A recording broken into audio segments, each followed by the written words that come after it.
Good evening, everyone. And thank you for joining Origin Weekly Dialogue Live session. Regardless of the country you are coming from, and if you are staying now at work or at home, I hope you are all keeping safe. I want to welcome you all to our third live session. Just to mention that the first session took place on 7th April 2020, delivered by Dr. Ahmed Banna, titled The Role of Leadership, Change Management in Times of a Crisis. The second one was delivered by Serial Kortlip from Belgium, titled How to Stay Agile and Open in Times of a Crisis, which took place last Wednesday. First of all, I would like to introduce our speaker for this session today, Peter Ivanov. Just to give a brief about Peter. Peter, he is a founder of Virtual Power Teams, has over 20 years of international experience. His book, Virtual Power Teams, is Amazon top 3 in international management and is translated in 6 languages. In 2007, the team led by Peter won the Best of the Best award for outstanding project management in establishing global shared services. In 2012, his team won the Global IT Connect Award for excellent engagement in a global cross-functional environment. As an expert in new leadership, Peter helped executives, project managers, and team leaders to retain the gravity of their team despite the geographical distance, age, and cultural differences to deliver top business performance. To talk more about the power of virtual teams, Peter, the floor is yours. Thank you, Safa. It's an honor to be with you guys. Our presentation today starts with 5 words, which exactly 50 years ago have casted the world in fear and hope, which are still a symbol of the unexpected that calls for urgent action, which for free men and their families meant 1 week struggle for life or death. These 5 words are Houston, we have a problem. Now, question to you guys, and we will use chat intensively and extensively today to get feedback. How many of you have worked on a project where something unexpected happens in the middle of the project? Please tell me yes and no in the chat. Now, I will carry on for the benefit of time, but I rely on your yes. Thank you for answering. I rely on your input. Now, and how often this message, Houston, we have a problem, comes from someone who is not in your location, not next door in your office, but somewhere else. I personally heard this statement many times in my career, and luckily it was never live for that situation, but it was quite critical for the project. And over the years, I've developed this highly effective method called Virtual Power Teams.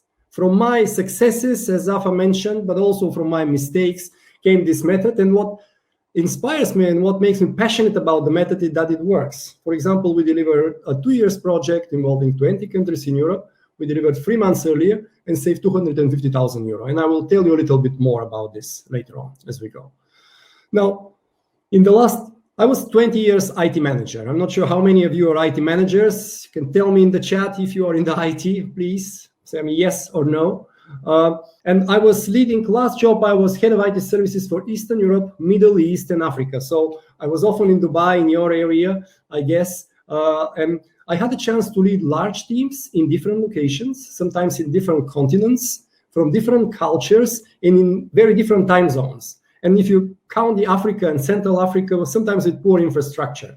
So we really need to rely on these principles, the Virtual Power Teams principles, which comprises of the 10 big rocks, the 10 success factors to retain the gravity in the team and to unleash the team power. And I will tell you more about the 10 big rocks. And last 6 years, I decided to follow my dream to become a motivational speaker.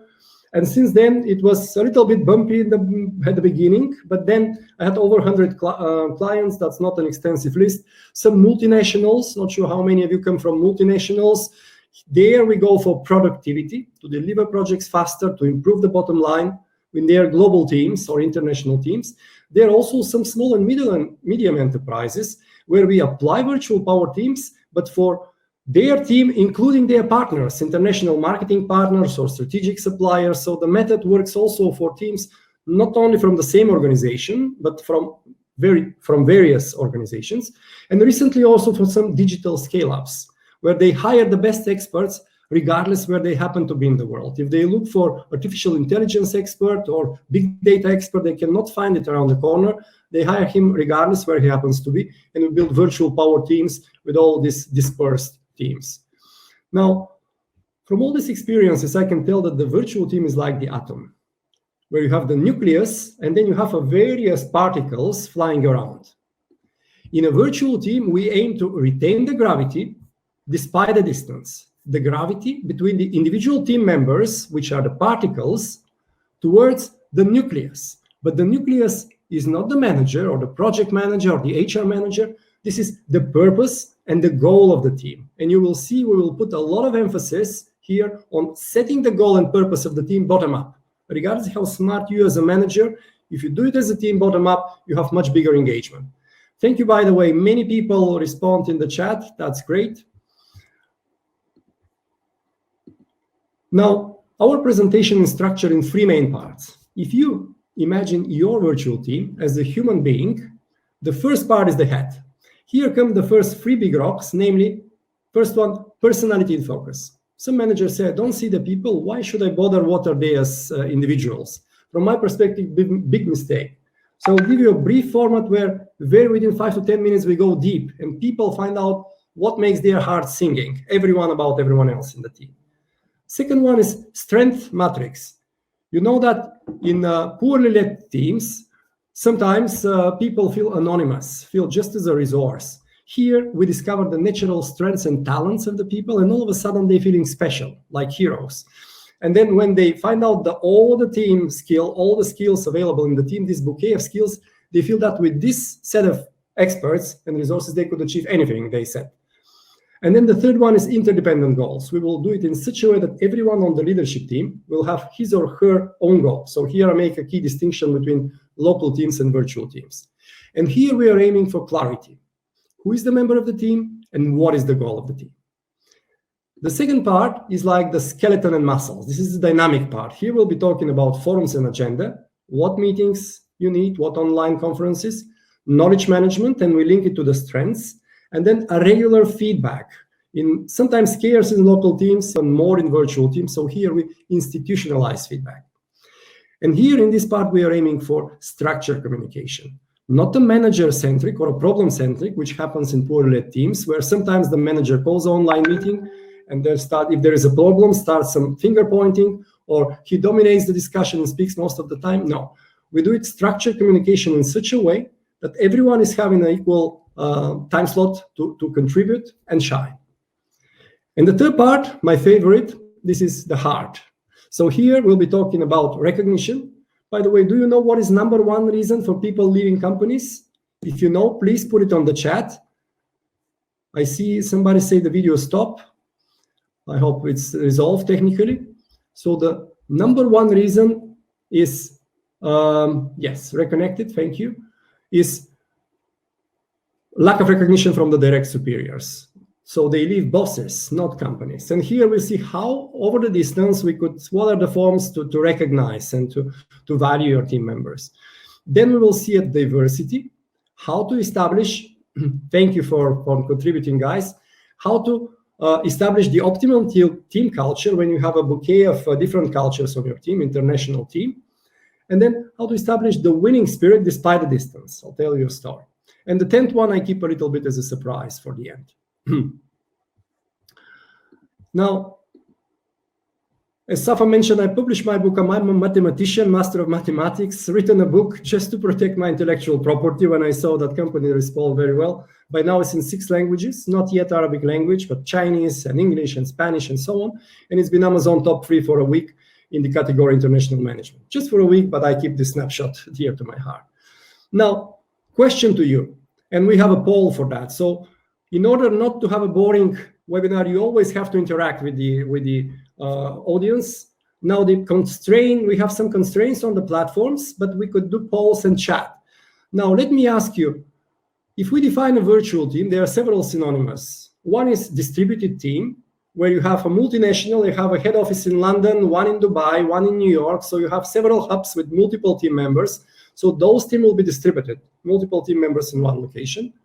You have fully remote teams where everyone is in different location. And now Corona drove us, particularly in Europe, to work from home. So they are fully remote. Everyone works from home. And then you have hybrid teams when you have some distributed, you have some hubs, but also some satellite members which work in their location. If you have such scenario, I can give you extra tips how to take care of the satellite members. And all these teams, distributed, remote, and hybrid, we call virtual teams. This is the overarching term. So how many are the virtual teams globally in percentage? And for this one, I will start a poll. So please tell me here yes and no, and we will see the results. No, sorry, I started the wrong poll. That happens. Thank you, guys. We will start later on. Let me start the right poll. How many are the global teams in percentage virtually? So less than 50%, between 50 and 70, and more than 70. Please give me your vote here.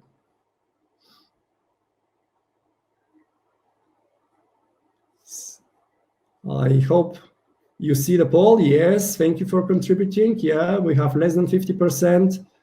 We have people voting between 50 and 70. Perfect. Thanks for your votes, guys. More than 70.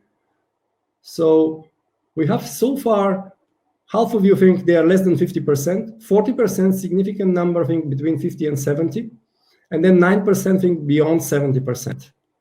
And I think we remain more or less there. Thank you for all of you that contributed. So I will end the poll, and you see the results. So most of you think they are between 50 and 70%. In fact, you are right. According to Forrester research, and this study is already 4 years old, there 81% of the teams are virtual. And 60% of them, as you rightly said, they're in different time zones, so quite dispersed. So even before Corona, the majority of the team have some team members which are not in the same office. Now, Google did a survey. They did a research, big data company, they could correlate many things. They did a research, what are the characteristics that their top performing teams share. So they analyzed the teams that deliver the best results and wanted to see what do they have in common. And during the study, this is called Project Aristotle, by the way, you could Google it for more details. They discovered that most of the teams, they have an equal time of speaking in their online conferences. So which means the extroverts will shut up, the introverts will speak up. So in the end, you have like an equal share of talking, equal airtime. But when they did further research, it happened that 90% of the team have this feature, but not everyone. And then they continued, and the number one feature or characteristic that all their teams have in common, they call it psychological safety, which means the team members feel safe enough in order to take risks, and they will be not afraid that they will be laughed at, or they will be punished, or that could have a negative effect on their career. They could show their vulnerability, not their polished, shiny side that sometimes we show on social media, but show also their weaknesses. Ask for help. Instead of working and wasting time in something which is your weakness, ask for help, and somebody who's trained this can do it much faster and better quality. So the psychological safety is the number one feature which all virtual teams in Google share. Now, moving on, I'd like to ask you, please put it on the chat. Thinking of your virtual team, how do you feel in your virtual team? What is the first emotion that comes to heart or to mind? Please let me know in the chat. I see many contributions here. That's great. What is the first emotion that comes to mind? And while are you, considering and typing, usually we have a couple of seconds delay. In 2000, my first emotion was dominated by frustration. So I was a member of thank you, comfortable, excellent, flexibility and creativity are high. Challenging sometimes, said Rania. Excellent, guys. So my emotion was dominated by frustration. By that time, I was part of 30 project managers, a flat team, boss in London, and we spread in Europe. Not confident, says Osama. More focus, less communication, hesitant. Thank you, guys. Usually we do this in a whiteboard, so you can see the result and we could immediately vote and see which topics and feelings get most resonance. But also on the chat, you could follow through. So In this team that was frustrated, we had once a year a face-to-face meeting, and once a quarter we had a telephone conference, and that was it. And on these meetings, mainly our boss has spoken. He presented various business results and KPIs. Rarely we were invited to present, and when so, without a clear recognition and clear goal ownership, so it was rather sporadic. And after such meetings, we rarely spoke to each other and even less helped each other. The only help came from some altruists, and that was not recognized by our manager. So briefly said, it was frustration and pain for us as well as for our manager. And from this experience, I know that poorly led virtual teams, they lose gravity over time, their team members get lost in space, and that deteriorates the team performance. So I asked myself the question, how can we retain the gravity despite the distance, and after some point in time, improve performance even exponentially? So those teams that manage to do that, I call virtual power teams. And let's have a look, how can we build them with the 10 big rocks? The very first big rock is personality in focus. By the way, I'm a father of 5 girls. No joke, 1 wife, 1 marriage, 5 girls. Apparently, this is the only thing I can. And they're still little, but little, I used to say little. Now the oldest one is, these are my princesses, by the way. The oldest one just went to California for a 6-month student exchange. So we are a virtual family already. If there's a next book project, it will be cracking the code of the virtual power family, including if you have kids, if you don't have kids, with parents, and how can you retain the family now in the more virtual space that we're entering. Now, every time I was appointed as a manager of a new team, or now as a coach, I invite my direct reports, the leadership team, to present themselves with a lifeline. And this is, their, since the date of birth, what are the moments that you are most proud of, your highlights, but also your lowlights, the moments where it was most difficult, but you nevertheless managed to overcome. And if you invite the people to present themselves from this perspective, you'll be amazed. Within like 5 to 10 minutes, you will find out what makes the heart of each and everyone singing. And not just you, because you may do it as a smart manager during recruitment, everyone will find out about everyone else. So you see the interpersonal relationships, and you will see later on, we will maintain it in the structured communication. We know that picture is more than 1,000 words. I also invite them to pick a picture. This, by the way, is Oscar, lives in Madrid and weighs 9 kilos, so real monster. Ask people to pick a picture which they either find funny or they identify with. And just by the way they pick the picture, they present it again. A new window opens to their soul, if you wish, and people, despite the distance, can, perceive the person as a human being, not just as an expert. So if you provide time and space as a manager for the personal aspects to unfold, people as human beings, as individuals, and then their professional competence, you build trust. And this is the best fundament for your success as a team. By the way, another research by Gallup shows that the number 1 reason for global teams to fail is failing to build trust. So it is essential, and you will see how we build trust despite the distance. Now, if you don't have time to do the full blown up lifeline, which pays back, it's really a very good investment. There are 4 magic questions for people to introduce each other. And this comes also, if you have a new team member, you can go through this. Siblings, brothers or sisters, hobby as a child, what are you most proud of? What else should others know about you? 4 simple questions. If we had a chance now to go into breakout groups and to practice, you will see how within like 2 minutes per person, you start to build trust with this person. And this is not a random questions. First 2 are easy, but they provide information and provide valuable information to connect. Second, to require to pick what do you share. So it requires to show some vulnerability. As we know from Google Aristotle, it's key to start building trust. So practice this. Please take this as a homework. I would recommend with a friend or a colleague. You will see how in 2 minutes you start building, even with somebody that you don't know in the new team, you start building person-to-person, heart-to-heart connection. In the presentation that you will get, there are some questions for self-coaching. So you could reflect and tune it for your team and your reality. Second big rock is strength matrix. So I'm a big fan of strengths-orientated management, which means strengthening the strengths instead of developing the weaknesses. And you will see here, we spend a lot of time and emphasis on discovering the strengths and leveraging on the strengths. And here I'll share with you, there are another 5 magic questions, which for those people who cannot somehow identify their strengths, there are 5 questions which If you put your team members in groups of 2, in pairs, one will be the coach asking the question, the other respond. And this is the very efficient way to discover the natural strengths and talents. And questions are, what is easy and fun to do in your job? What was your biggest success so far? What are people asking you for help? And if I ask your best friend, what is your strength, what would he or she say? And the 5th question is, the coach says, from everything I've heard, what is your biggest strength? And people naturally merge with their internal perspective of their strength. And then you can tell, from everything I've heard, I think your biggest strength is this. So in the end, everyone will have at least 2 strengths, his internal perspective and then the external perspective. And then we put this in a matrix. So far, only 2 people know about each other. We put it in the matrix.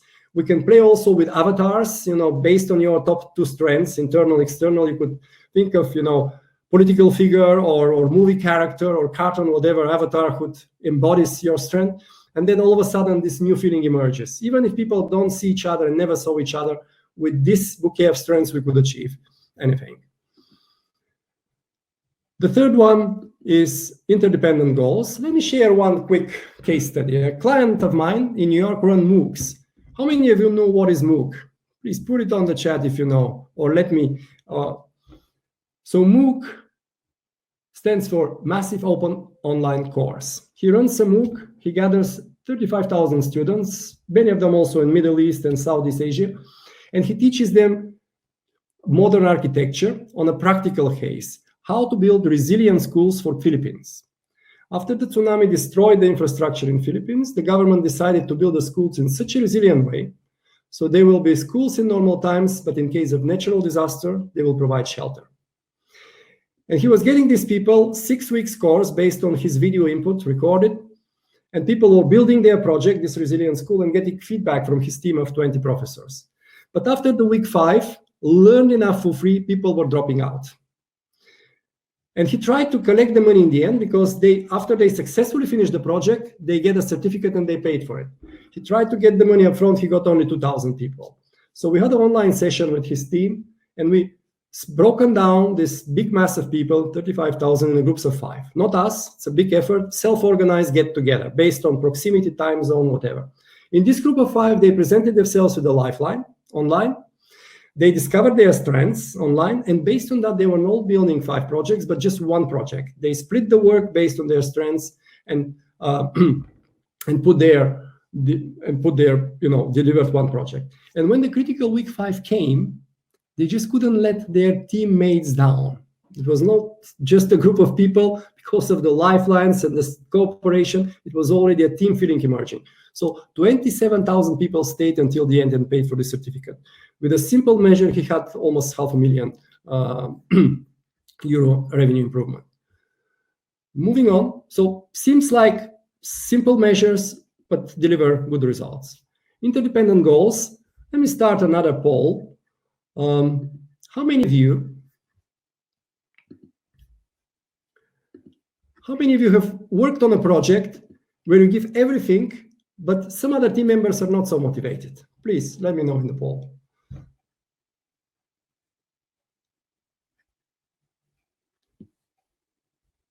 See people responding. Thank you for that. Yes, yes. So it is sufficient while you're responding. In a virtual scenario, for this to happen is much more likely. It is sufficient that I don't pick up the time every time I can, or I delayed some emails consciously, and here I am frustrating the other team members. So I think most of you really have worked on such a project. So it is very easy to hide behind the virtual corner just by delaying some emails and not answering all the calls. So in order to avoid this scenario, I will break down the goals in such a way that everyone on the leadership will have his or her own goal. And for this, I have a process which we first discovered the 3 hottest topics in a bottom-up breakout sessions with special design exercises. Then we convert the 3 hottest topics into the SMART goals because some of them may be a problem statements. And then for the SMART goals, we build roadmaps. Everything is doable online. This is what we do in our 2 days online workshops. And in the end, when we have the roadmaps, people pick their sub-goals and milestones that they take ownership for themselves. They justify it with their goals. So there is no delegation process, but they pick their goals themselves. And this ensures much better commitment. And everyone is given his or her goal.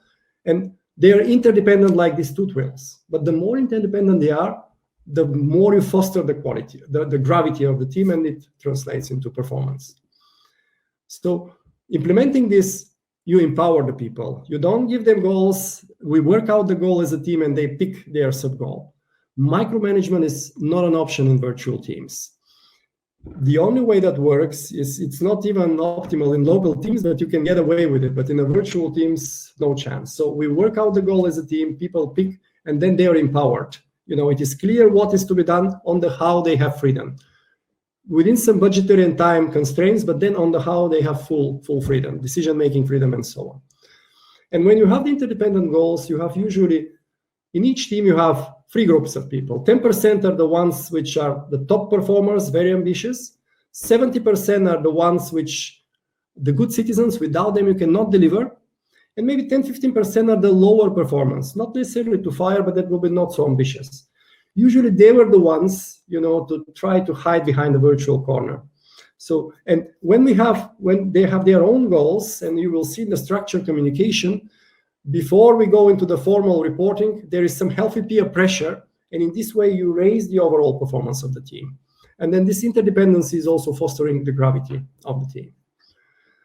Now let's have a look in the second part, in the structured communication, the body, and we will look at 4 big rocks in detail. For the rest, we have a Q&A. We can go deep later on if you have interest in particular one.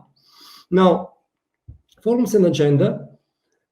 In the end of this 2 days workshop, I asked them, how often do we meet? How often we will have our team conference? And very often as a manager, I heard once a month is enough, isn't it? Because they are senior managers, they have their own hierarchy, they have to manage. I would say, let's start once a week, and if this is too much, we will adjust it. And initially, I'm getting like 60-70% of the team members, but towards the end of the first month, I'm getting 90-100%. What is the secret? How many of you have taken part in the phone conference? Let me know in the chat, yes or no. And you can also let me know, I see many responses, how many of you have been felt bored in a phone conference? Please tell me yes and no. So the secret here is not what you see or what you hear, but what you do. As I said, I deliberately break down the agenda in so many slots, so everyone on the leadership team attending will have his or her own slot. So they will be forced to perform in the Google way to have equal time to speak and contribute. And we start usually with 2 minutes personal update, 2 minutes personal check-in. They share what is their weekly highlight. When I say weekly, it's not the panacea, it's not the silver bullet. It is important that the team decides how often. Is it like every week or every 2 weeks, or sometimes could be even every day, depending on the intensity they need to collaborate. But we start with a personal weekly highlight, like what's my record in half marathon for the more sporty one, or how it tastes, red wine from Chile, Reserve 96. I think Bahrain alcohol is a bit of a taboo. Could be anything that it was your highlight. And then just 2 minutes. And then we go in a structure. What have I achieved? But just the milestones. Any other details should be sent as a pre-read. We don't want to waste time in update meetings and tell about things that can be read in advance. Then what stays in my way, number 2, and who can help me out? So we flag the opportunities to collaborate, and in this structure, after the meeting, people get together and start resolving issue. Once a month, it is not, let me start the presentation again. Once a month, it is not a new meeting, so it is just the format is different. The first one is a bit informal, like a Starbucks date, and I allow for dial-in because some people are at the airport, some people in a big team, could be a global team. You do it lunchtime, Europe. For Australia, it's very late. They're on mute. If they're on mute, you hear dogs and kids and everything. Same time, Brazilians, freshly showered, they all want to show up video. So therefore, the first one is deliberately flexible. They could just dial in. The second one, once a month, again, up to the team, is formal one. The leadership team joins by video. And here I invite the next organizational layer, their direct report, the so-called extended leadership team. And here everyone presents where I am with my strategic objective. Remember, from the interdependent goals, everyone is having a strategic annual goal. And here reports with a 1-pager pre-read where I am, milestones, budget review, and so on. And the next organizational layer, in order not to be bored to death, they can ask questions on the chat. And then in the end, we always allow 15 minutes for Q&A to answer those questions so they can hear it from the horse's mouth. And this combination between formal and informal, the right and the left side, personal and professional. On the left side, we have some personal weekly updates, and then strict time management. When I say strict time management, on the left side, we have the manager and his direct report. Do you know what is the optimal number of team members? There is a research. Please let me know on the chat. How many is the optimal team members number in a team? How many people? Let me see the first results. By the way, while you contemplate, they call it 2 pizza team. So if you order 2 big pizza, that will be sufficient if you work late. So between 7 plus minus 2, between 5 and 9, you need at least 5 in order to have diversity. Yes, thank you for your input. You need at least 5. Thank you, Samir, rightly guessed, and Abdul. You need some diversity, but also with every new team member, the communication channels go exponentially. So between 5 and 9, you have the optimal subset of diversity and then team members. Thank you for all your contributions. So on the left, you have 2 pizza team, 1.5 hours is sufficient, including the personal update. On the right, you may have up to 100 people, the leadership team and their direct reports, 2 hours there without personal updates, strictly formal, last 15 minutes Q&A. And this mixture between personal, professional, formal and informal, and structured and strict time management gives you the structured communication, where you don't fall into the trap as a leader to dominate the discussion or to be problem or leadership centric. Moving on. If you do, just to mention here, if we do online workshop, which I'm doing now hour after hour, day after day in the Corona times, and you set people in the breakout rooms, in the small groups, and give them an assignment, you have to give them roles. Before you send them, you say, make sure you have one presenter. When you come back to the group with all online, he will present your results. Make sure you have a note taker who will take all the decision you make, all your input, and will be ready to copy and paste into the chat so we have a record or in a document that will be shared. And make sure you have a gatekeeper who will manage the time given to you and also will make sure everyone speaks up in your breakout group, because that's the danger sometimes in virtual teams. Some people, unless you invite them, wouldn't speak. Now, this is all in this structured communication. Using email, be careful. Only 17% of the characters you see are relevant. You see to and from and mail signatures, and you have to scroll 4 times until you find the right information. If you're using tools like Microsoft Teams chat or Slack and so on, half of the characters, 47, are relevant, and you could give immediate feedback, much more powerful for team communication. Some questions for self-reflection for you. Now, let's go into the third part, so we have sufficient time for Q&A. By the way, if there is one secret as a father of 5 girls, to lead a family of 6 women, it is praise, praise, praise. Don't waste your time on criticism. When you see a result on your plan, the deliverable, praise the result. If there is no result yet, but you see a good behavior, people support each other, praise the behavior. If you don't see neither result nor behavior, look harder. There is also something to praise. In this way, you will establish, the positive spiral. Now, in terms of team culture, how to build the optimum team culture when you have various international cultures on your team. I had a client, FMCG, fast-moving consumer goods, and they had a project. Independent Chinese traders were buying their products, baby food, and putting them on Alibaba. And the overall volume was 1 billion euros, so a very significant number. The Vice President Business Development asked the general managers of the 6 countries, being Australia, Germany, UK, and so on, to get together and to accumulate the volume, pass it to the Chinese GM, and he does a deal with Alibaba. But nothing happens, 2 busy people. So he decided to build a project. And we had a 1-day workshop in Amsterdam. Their time very precious, just 1 day to establish a team vision and team culture. And what I did there, we break it down in 3 scales. Leadership scale, you have culture which are more hierarchical, where you have to ask for permission before you ask. There is a big distance between manager and employee, and more egalitarian on the left side, where you are expected to contribute, you are expected to challenge your boss, and so on. So, and they are the team, that's the research of their 6 countries involved in this project, by the way.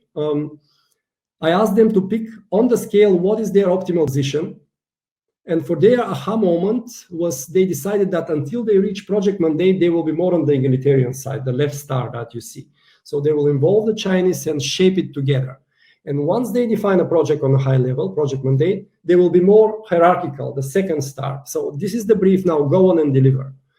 And then they reflected, because so far on the star is good, they had chosen this position, they reflected, what can I do in order to enable this culture that we've chosen? If you are Chinese, apparently, and you are very hierarchical, you have to step up, contribute, challenge your boss, and so on. And what can our leader do in order to enable this culture? But just by making this transparent, making people to choose themselves, you create a lot of clarity. And then people start to hold each other peer accountable in order to lift the culture.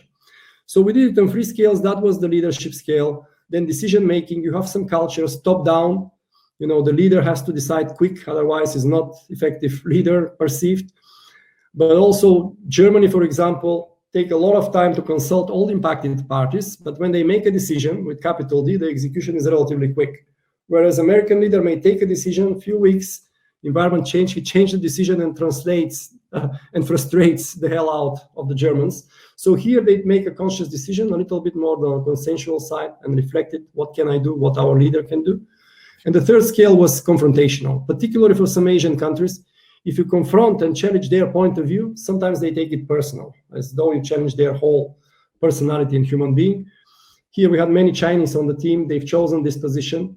And again, the clarity, the transparency you start living the culture, and you have once you work on this project, you are into this optimal team culture. So in the end, 18 months down the road, they finished the project. They just had 0.1% profitability improvement with the deal with Alibaba, which resulted in 80 million euro for the whole organization. As a mathematician, I cannot leave you without one formula today. And the virtual power team formula, as you see, is P plus V plus I divided by S. P is personality. You can work with the best experts in the world, provided you could unite them in a strong team. But we know from sports that all-star teams seldomly win the championship. So here comes the second one, the V, the vision. As I said, set the vision and the goals bottom up. And we have a process for that with the interdependent goals. Only then you could have people committed to the goal. I is tricky. I is intimacy, not the one that can endanger a family, but go deep with a lifeline, really go deep, and people connect on a human level, not just on an expert level. And S, the less the better, is self or ego. We know from some multinationals, some managers have their hidden agenda that facilitates, their career or their bonus scheme. But if we set the goals as a team, and if you pick your goal yourself related to your strengths, and you get a lot of recognition, you don't have to develop a hidden agenda. You could get a lot of recognition, by the teams, by the goal developed by the team. So in this way, we tackle the ego, the I, and the strength, and the we and team. Let me now, the winning spirit, how to establish the winning spirit despite the distance. In 2006, 2007, I was leading a European project. It was a global program establishing global shared services. So essentially, we had to transfer 20 countries in Europe from local IT management to the global shared services in Kuala Lumpur in Malaysia. And I was responsible for the rollout in Europe for these 20 countries. And I initially had 2 people on the team full-time, one German lady, Lena. She spoke 5 languages and she was top organized. And then one Uzbek guy, Jamshid, based in Moscow. So he was like larger than life individual. And initially we were supported by 5 global experts, HR, legal, and tax. Initially was the enthusiasm, first business trips to Kuala Lumpur. The project was big on the radar of the global leadership team. But then after the first 90 days, 3 months, I realized that sometimes I'm trying to be the smartest person in the room. Not only to say what is to be done, and even now I think the what should be a team effort, not just a manager effort, but how exactly they have to deliver. And those people were experts. So after such meetings, it was very difficult neither to push nor to motivate them. I said to myself, what are you doing here? Instead of being a productivity factor, I become a break factor, and the burnout is waiting behind the corner. This has to be done in a different way. And while I was contemplating, Jamshid left the team. He organized a career move for himself, and instead of him came Pilar, a Spanish lady with a red mane and a little bit of a harsh voice. So she brought the fresh wind of change. She was the one to suggest the lifelines, and I was amazed. Looking at people presenting with their lifelines, I was stupid enough to compete with these people, and all of a sudden I realized how lucky I am to have a chance to work with them. Then we did the bottom-up goal setting. It was the first time not me telling everyone what to do, not as streamlined as now, but it was, again, set as a team. And we gathered 6 months down the road, we gathered so much momentum. We're already 5 on the European team. Mark and Erwin joined. So I went to the project board and suggested that if we finish this 2 years project 3 months early, I suggest that all 30 people involved in the project go to Tenerife, Canary Islands. This is, by the way, Tenerife. And they agreed. The calculation was the following. The people cost of the project was 1 million euro. 10 people, 5 Europe, 5 global, 10 global experts, 100,000, full employment cost 1 million euro. If we finish 3 months earlier, we save 250, and with 50 of them, we go to Tenerife, Canary Islands. I immediately announced this to the team, and the spirit was like completely different in a second, particularly people from Uzbekistan and Belarus that cannot afford such a trip. And then Lena came with creative reporting. So far, we had like bar charts and we had traffic light reports for project management. Now we had an island with a palm tree, and then we have 20 parachuters for each of the markets, which milestone after milestone, they were approaching the island. Initially, it was the competition who will first land on the island, but after first landing, it was irrelevant. Only if we all make it, then we all go to Tenerife. Otherwise, nobody goes. So week after week, in the end, day after day, the suspense has risen. You can see at a glance who needs help, who can help, and that created a wonderful spirit of cooperation. And just one day before the deadline, on the 30th of December 2007, the last parachuter from Uzbekistan landed on the island. So we had a top customer feedback, we saved 200,000 net, and we had a fantastic party on the Tenerife, here, the celebration mode. Now, that was the 10 big rocks. How can you build your virtual teams? I know here Safa, who is moderating today, have a slide. You could have a keynote presentation, 1.5 hours to 2 hours. My passion is to inspire your audience. So it could be done live in a conference, could be done also online. It works equally well live or online. Or we could do a tailored workshop for you. So we could do a 2 days workshop. If it's live, it will be 2 days. If it's online, we will break it down in blocks of 2 hours. So it could be 8 blocks of 2 hours to tune each of the big rocks for your reality, for your industry. So you will have your roadmaps and your team charter, and you could build your virtual power team.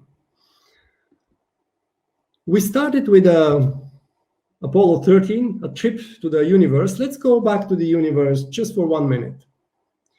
Do you know that in the universe, only 10% is material? Only 10% are planets and stars. 20% is nothing, like black holes or things that phenomenons like the black holes that scientists still cannot explain. And 70%, the major part, is invisible energy, like the gravity that holds the universe together. In a virtual team is quite similar. 10% are the team members and the infrastructure. 20% are undeveloped potentials. And 70%, the major part, are the relationships, the trust, the gravity that holds your virtual team together. So the art to lead virtual teams is to focus on the 70%. And I assure you will be amazed by the wonderful fruits to come. So let me conclude for now, before we go into the Q&A, with one thought which has guided me through the years. And it goes like this. If you dream alone, this is just a dream. If we people dream together, this is the beginning of a new reality. Thank you.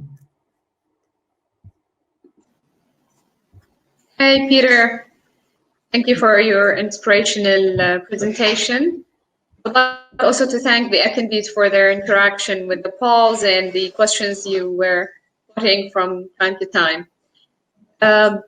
I would like now to inform all of you attendees that we will start the dialogue, which will be delivered by Dr. Ahmed Banna, the CEO of Origin Group. He will give some questions to our guest speaker, Peter, today. And then if you would like to share your questions, you can just write it in the chat, and we're gonna answer some of them if time can help us. Yes. So let me just give the floor to Dr. Ahmed Banna. Thank you, Safa, and thank you again for the many contributions on the chat. Now you could use it to ask the question that you'd like to get answered.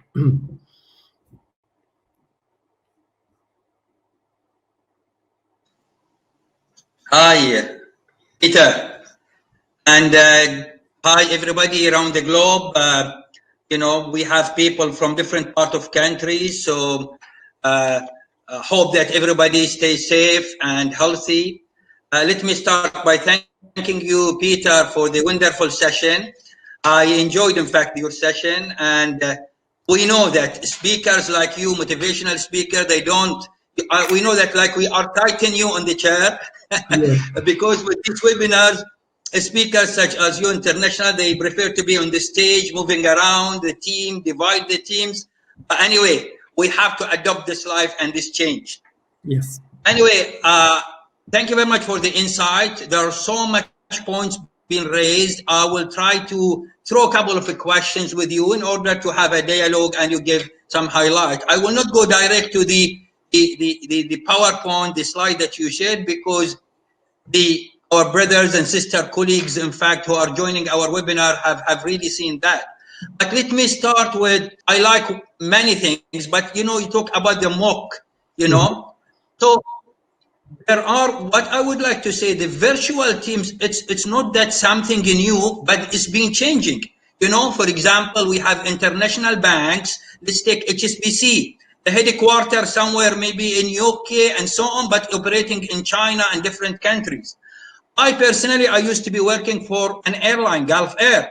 And I remember at that time when I joined, our call center was in Oman, in a different country, and the headquarters in Bahrain. So people working in you know, virtually. My question is to you, you know, what are the changes, and what do you think is really the changes and the challenges is really is facing us with the virtual teams? Excellent. Great question. Thank you.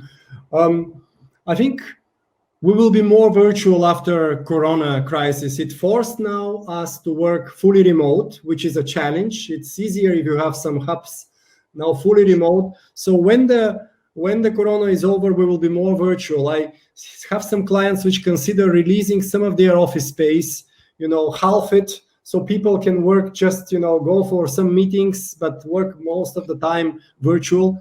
I know companies are having, big companies with 1,000+ employees not having an office, working fully remote. So Corona just proved that it can be done, and it will drive more virtual collaboration, not just within the company, but also for R&D. I see alliances, and I actually supervise one alliance where the R&D of biotech companies working together to develop new products, which was unthinkable. But now Corona forced them, you know, to come up with a solution for the humanity. So we will see more virtual collaboration within the companies, and then cooperating between each other. There is another trend which I'd like to mention, so-called flash teams, which are teams, virtual teams on demand, particularly in IT development, where sometimes it's difficult to find people. There are companies which have a huge pool of resources, tested resources, and if you have a project, they will mobilize it for you and manage it for you. And there is a room for, you know, utilizing expertise on an ad hoc basis very quick. These are so-called flash virtual teams on demand. So I think we will see more virtual collaboration, and maybe so far we had like. So you are seeing it. Yes. Okay, so you are seeing it's going to be expanded, and this is the way majority of us, you know, feeling that way. But what is happening globally now? Yes, with the coronavirus is all of a sudden hit, you know, the whole entire of the world.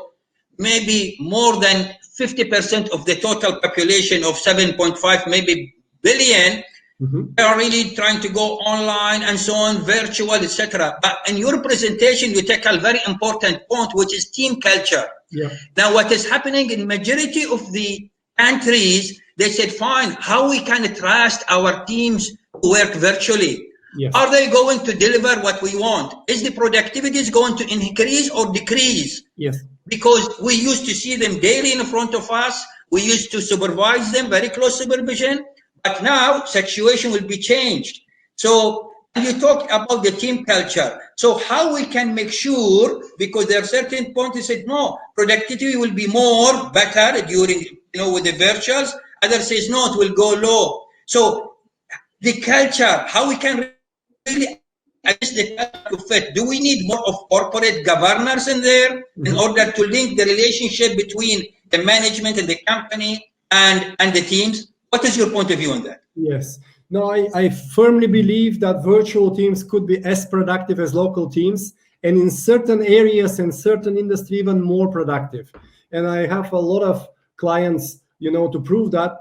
And it is not more governance. It's not more, we know in the past, particularly in the outsourcing industry, and I've done a lot of work there, you have a huge contract between the two partners and all the service level agreements. But if it comes to legal dispute, it's already obsolete. So the solution will not be governance. It will be human to human. It will be trust that you need to build. And then the culture of trust, of, psychological safety, culture of strengths-oriented management. So those things you need to let people shine, discover their strengths, make them aware of their strengths, trust them to build the goal together and not you delegate, or cascade down. So those will be this culture of empowerment, trust, and appreciation of, the human spirit and skills will, replace, if you wish, will make the corporate governance, if not obsolete, but it will be not a point of reference. It will be the trust between the people who will drive performance. And because you have access really to expertise, which is not available in your country sometimes, this will drive a new collaboration, particularly in the new product, the research and development, but also in some industries, even the delivery, the flash teams, they are not so much for new things. It is for fast delivery of on existing technology and platform. So we will see various applications build on trust, empowerment, and also, human spirit, humanity. Very good. That will be very good. So we need to put some more of the motivation. You talked about the winning trust, and we need to really build that over a time. And I think that's maybe the way really to move forward in order to really moving forward with the trends, what's going worldwide. One more thing also, Peter, is now with we are in the fourth industrial revolution. And we're talking about the AI, you talked about the artificial intelligence, the digitalization. Now, how we link this one, the digitalization era, we are really moving forward with this digitalization and with the virtual. How do we link these together? And can you also give me some hint on that? No, sure. This is really, I think the digitalization is a big enabler for virtual work because we have the tools become more and more sophisticated. And you could do stuff even more effective than locally. For example, if I use Zoom, I could within a second put people in the breakout rooms, which usually takes time and organization and cost to organize. They immediately have all the access, the shared whiteboard, they see each other and so on. So some platforms enable a faster collaboration, and which are digital platforms. And I think with the digitalization, currently the virtual teams are mainly in the outsourcing, offshoring, or global teams where you have to work together. They were like forced by the necessity. But now we will see with the digitalization new areas where people really create new products in a virtual way. It will be not just programming pieces. It will be not just, call centers and the usual things, or just having a global project, which, have in the free head offices or key main locations some people. But people will collaborate in the business area to design new things. It will move from pure operations into the design and R&D space. And also it will move, we have Corona now as a challenge for us as a humanity to tackle. we will be able to respond to tackle the toughest challenges of humanities. You know, like some NGOs were trying, now you'll have a bigger reach, and applying those principles and applying some digital platforms, you could collaborate and tackle not just business challenges, but also human challenges. So I see an expansion forced by Corona now. I'd just like to make one comment that with Corona, first few weeks was okay because we knew how to use video conferencing, we knew how to use, you know, chats and so on. But now it's time to make decisions. It's time to resolve conflicts virtually. It's time to put our next, you know, project portfolio or product portfolio roadmap. So now we will have to enter into a new area of virtual collaboration. And for this, we need virtualization. For this, we need team-like methods, like the 10 big rocks, that you could structure and resolve those challenges. That's very good. Let me, Peter, also take a couple of questions from our colleagues. We have Fahad, we have Rania, and other. Let me just throw very quick. First question: as a leader, if, for example, any leader, any organization, director, CEO, team leader, as a leader, if you don't have the authority to do winning spirit in the organization, what will be the alternatives? Yes. So what is your comment? So winning spirit, that was a metaphor, a real case that I lived, and we are still friends. But you cannot always have such a, you know, spend 50K on an exotic trip. But you can always pick something which is not money. It is a team experience. So you can set the bar high, set a very, you know, outstanding performance goal, and then as a team brainstorm what could be appealing price for that. We will do only if we achieve, you know, by far highest goal. And I work with NGOs with zero budget. Even without budget, they go for a team experience. Like a German NGO here, they managed to convince their sponsors to give them tickets for Bayern Munich game, which they cannot get otherwise. So if the teams have different capabilities and opportunities, if they debate as a team what could be a really cool price, it's not necessarily linked. So ask your team, set the bar high, and ask your team what's the reward, and they will go extra mile. Very good, very good. Thank you, thank you. Our sister Rania has another question in here. Would this be, you know, diminish the need for face-to-face interaction, you know, with the virtual teams and the vice versa? It's always a balancing act. So people, if they see each other once, it's a good, because even virtual, when we do, if you do in a clever way, if you use the time in a clever way, with the lifeline, with this 4 question, discovering the strengths, you build a lot of trust. And you could do this online. It's the format that delivers. But still, you cannot smell the people, you cannot feel the size, you cannot hug them virtually. So I think there will be still need for face-to-face as an extra kind of twist. But probably 80% could be done if we use the time for online in a smart way, not to do updates, which you could do with pre-reads, not the manager to give some KPIs, which is a pre-read, but use the format for breakout groups, you know, to shape and co-create together. So there will be still some face-to-face, but less, and we have to use the time wisely. Particularly if the platforms will be helping more for more interaction, focus group, discussion, etc. Well, Peter, because of this, I need really to express thanks and appreciation to you. The insight was beautiful, excellent. I'm going to do the homework of a flash introduction. Okay. I promise I'll do that homework tonight, but that's good. At least with my, you know, family members. So really, thank you very much. I'm sure you have a lot to offer and to say. So I need to thank you. I know they are based in Germany. Thank you very much. So I need to thank you on behalf of the team and look forward for another sort of session. I will hand over now to my colleague Safa to take it from there. So thank you, Peter. Thank you. It was an honor.